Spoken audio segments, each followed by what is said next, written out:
ሰላም። ዛሬ በጣም ልዩ ወደ ሆነ አንድ ተቋም ነው የምንገባው። ጥንታዊ ታሪክን ከዘመናዊ የትምህርት አሰጣጥ ጋር እንዴት እንዳዋሃደ እናያለን። ይህ የቅዱስ አትናቴዎስ እና የቅዱስ ቄርሎስ የኮፕቲክ ኦርቶዶክስ ስነ መለኮት ትምህርት ቤት ወይም በአጭሩ ኤሲቲኤስ ተብሎ የሚታወቀው ነው። እስቲ በጥልቀት እንየው። እውነት ለመናገር የዚህ ትምህርት ቤት ታሪክ በጣም አስገራሚ ነው። መሰረቱ ከምን ጋር እንደተቆራኘ ታውቃላችሁ?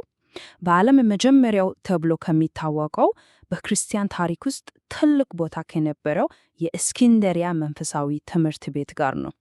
ስሩ ምን ያህል ጥልቅና ባለዘጋ እንደሆነ አስቡት እስቲ። እሺ፣ እንግዲያ ዛሬ የምናስሳቸው ነገሮች እነዚህን ይመስላሉ። መጀመሪያ የትምህርት ቤቱን አስደናቂ ታሪክ እና ዘመናዊ ተልዕኮ እንመለከታለን።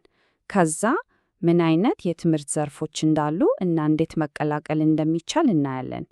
ቀጥሎ ስለ ወጪዎችና የገንዘብ ድጋፍ ዕድሎች እንነጋገራለን። በመጨረሻም ይህ ትምህርት ቤት ለማን ተስማሚ ሊሆን ይችላል የሚለውን እንፈትሻለን። እንግዲያው በቀጥታ ወደ መጀመሪያው ክፍላችን እንግባ። ጥንታዊ መሰረት፣ ዘመናዊ ተልዕኮ። እዚህ ላይ አክትሰን ከሌሎች ልዩ የሚያደርገው ያ ታሪካዊ ቅርስ ምን እንደሆነ ነው የምናየው። የትምህርት ቤቱ ጉዞ ከዘመናት በፊት ነው የሚጀምረው። አስቡት፣ ከ3ኛው መቶ ክፍለ ዘመን ጀምሮ በእስክንድርያ ከመጀመሪያው ስነ መለኮት ትምህርት ቤት መመስረት ይነሳ። ከዛ በሐሳብዋት መመናስ 4 ዓመት ብፁዕ ወቅዱስ አቡነ ሺኖዳ ሳልሳዊ ዓለም አቀፍ ቅርንጫፎችን ከፈቱ። ዝለል ብለን ወደ 2007 ስንመጣ ደግሞ ልዩ የስነ መለኮት ቤተ መጻሕፍት ተቋቋመ። በመጨረሻም በ2015 እነዚህ ሁለቱ ተቋማት ተዋህደው ዛሬ የምናውቀውን ኤሲቲኤስን ፈጠሩ። እሺ፣ የዚህ ሁሉ ታሪክ ትልቁ ቁም ነገር ምንድን ነው? የተቋሙ ተልዕኮ ነው። እና ተልዕኳቸው በጣም ግልጽ ነው። ጥራት ያለው የኦርቶዶክስ ክርስቲያናዊ የርቀት ትምህርት መስጠት። ከዛም በላይ ግን በመንፈሳዊ ብስለት የጎለበቱ፣ በስነ መለኮት ኃላፊነት የሚሰማቸው እና በሙያቸው ብቁ የሆኑ መሪዎችን ለተለያዩ አገልግሎቶች ማፍረት ነው። እሺ፣ ይህን ካልነን እስቲ አሁን ደግሞ ምን አይነት ትምህርቶችን እዛ ማግኘት እንደሚቻል እኒ ትክክለኛውን የትምህርት መስመር እንዴት ነው የምንመርጠው? እንግዲህ ትምህርት ቤቱ 2 አይነት የማስተርስ ዲግሪዎች አሉት። እስቲ ልዩነታቸውን እኒ የመጀመሪያው ማስተር ኦፍ ቲዮሎጂካል ስተዲዝ ወይም ኤምቲኤስ ይባላል። ይህ በ36 ክሬዲት ሰዓት የኦርቶዶክስ ስነ መለኮትን ጠንካራ መሰረት የሚያስይዝ ነው። ሁለተኛው ደግሞ ማስተር ኦፍ ቲዮሎጂ ወይም ቲኤችኤም ይባላል። ይህ ለላቀ ጥናትና ምርምር ነው። ለዚህኛው ለመግባት ግን የግድ ሌላ የማስተርስ ዲግሪ ቀድሞ ሊኖር ይገባል። እሺ፣ የኤምቲኤስ ፕሮግራም አወቃረን ስናየው በጣም ሚዛናዊ ነው። ያው ከትምህርቱ 2/3 ወይም 24 ክሬዲት የግድ መውሰድ ያለበት መሰረታዊ ኮርስ ነው። ቀሪው 12 ክሬዲት ግን እንደ የግል ፍላጎት ይመረጣል። ይሄ ደስ የሚለው ነገር ምንድን ነው? ጠንካራ መሰረት የተገነባ የራስን የትምህርት መንገድ የማስተካከል እድል ይሰጣል። እሺ፣ ወደ ቴም ዲግሪ ስንመጣ ደግሞ ጉዞው በ3 ዋና ዋና ደረጃዎች ነው የሚያልፈው።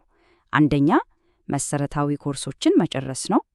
ሁለተኛ ካሉት 3 የትኩረት መስኮት ውስጥ በመጽሐፍ ቅዱሳዊ፣ በስርዓተ አምልኮአዊ ወይም በታሪካዊ ጥናቶች አንዱን መምራት ነው። በመጨረሻም ያው የምረቃ ጽሑፍ አዘጋጅቶ መከላከል ነው። እሺ፣ ከማስተርስ ዲግሪዎቹ በተጨማሪ ትምህርት ቤቱ 2 አሪፍ የሰርቲፊኬት ፕሮግራሞችም አለው። አንደኛው በቀደምት ክርስትና ጥናት ላይ ነው የሚያተኩረው፣ ያው ታሪክ፣ ቀኖና እና ተግባራዊ ስነ መለኮት ማለት ነው። ሌላኛው ደግሞ ሙሉ በሙሉ በመጽሐፍ ቅዱስ ጥናት ላይ ነው፣ ብሉይንም ሐዲስንም ይቃታል። ያው የነዚህ የሰርቲፊኬት ፕሮግራሞች ትልቁ ጥቅማቸው ምንድን ነው መሰላችሁ? እዚህ የተወሰዱ ኮርሶች በሙሉ በቀጥታ ወደ ኤምቲኤስ ዲግሪ ፕሮግራም ይተላለፋሉ። ስለዚህ በቃ ወደ ማስተርሱ ለመግባት በጣም አሪፍና ቀጥተኛ መንገድ ነው ማለት ነው። እሺ፣ ወደ ተግባራዊው ነገር እንምጣ። ኤሲቲኤስን እንዴት ነው መቀላቀል የሚቻለው? የመግቢያው ሂደቱ ምን ይመስላል? እንግዲህ ሁልጊዜ የሚነሳው የመጀመሪያው ጥያቄ ምንድን ነው?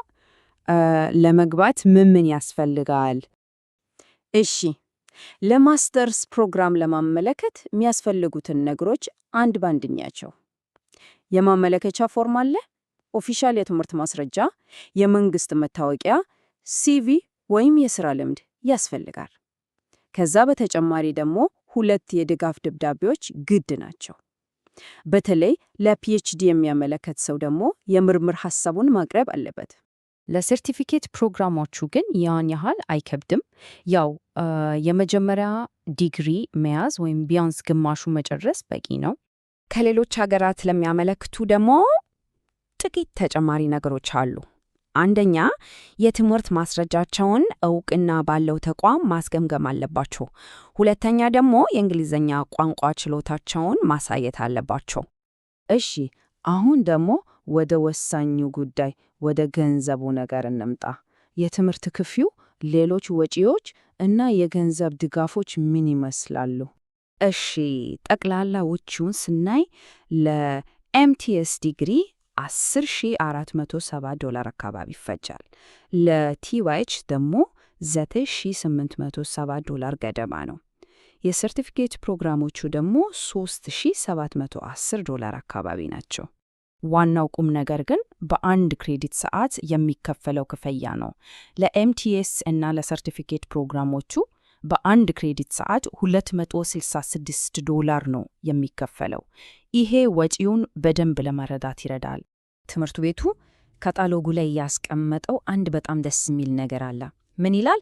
የግለሰቦችና የአብያተ ክርስቲያናት ልግስና ተማሪዎች ከሌሎች ተቋማት ባነሰ ዋጋ ጥራት ያለው ትምህርት እንዲያገኙ ይረዳል ይላል። በቃ ይሄ የሚያሳየው ዋጋው ተመጣጣኝ የሆነው በማህበረሰቡ ድጋፍ እንደሆነ ነው። ሌላው ደስ የሚለው ነገር የተለያዩ የስኮላርሽፕ እድሎችም አሉ። ያው በብቃት የሚሰጡ አሉ፣ ለዓለም አቀፍ ተማሪዎችም አለ። በገንዘብ ፍላጎት ላይ የተመሰረተም ስኮላርሽፕ አለ። ስለዚህ የገንዘብ ድጋፍ የትምህርት ቤቱ ትልቅ አካል ነው ማለት ነው። እሺ፣ ይህን ሁሉ መረጃ ካየን ወደ መጨረሻው ጥያቄያችን እንምጣ። ታዲያ ይህ ትምህርት ቤት ለማን ነው የሚሆነው? እስቲ ዋና ዋና ነጥቦቹን ጠቅልል አድርገን እንይ። በአጭሩ ኤክሲቲኤስን ስናስበው መጀመሪያ የሚመጣልን ያጨልክ ታሪካዊ መሰረቱ ነው፣ ከእስክንድሪያ ትውፊት ጋር የተገናኘ መሆኑ። ሁለተኛ፣ ትምህርቱ በመስመር ላይ የሚሰጥ መሆኑ፣ ይህም በጣም ተለዋጭ ያደርገዋል። ሶስተኛ፣ ተልዕኳቸው ለአገልግሎት የተዘጋጁ መሪዎችን ማፍራት ነው። እና በመጨረሻም ያው ዋጋው ተመጣጣኝ መሆኑና የስኮላርሺፕ እድሎች መኖራቸው። በመጨረሻም በዚህ ጥያቄ እንድለያይ ይህ የትምህርት መንገድ አንድ ሰው የህይወት ጥሪውን እንዲገነዘብና እንዲመልስ እንዴት ሊረዳው ይችላል? ይህ ዕውቀት ከግልና ከመንፈሳዊ ግቦች ጋር እንዴት ሊጣጣም ይችላል? ይህንን ማሰላሰል ሁላችንም ልናስብበት የሚገባ ጉዳይ ነው።